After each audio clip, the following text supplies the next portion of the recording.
நம்ம ஜமீன்ல இருக்கிற விவசாயிகளா இவ்வளவு கேவலமான நிலைமையிலயா இருக்காங்க?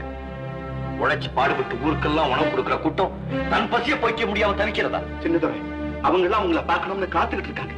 ஏன் காத்துக்கிட்டு இருக்கணும்? உள்ள வர சொல்பா.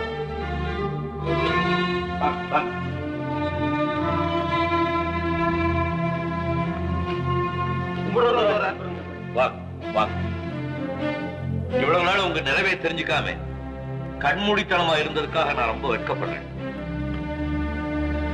இனிமே உங்களுக்கு எந்த குறையும் இருக்காது. எல்லாத்தையும் நான் பார்த்துக்கிறேன். போயிட்டு வாங்க. நீங்க நல்லா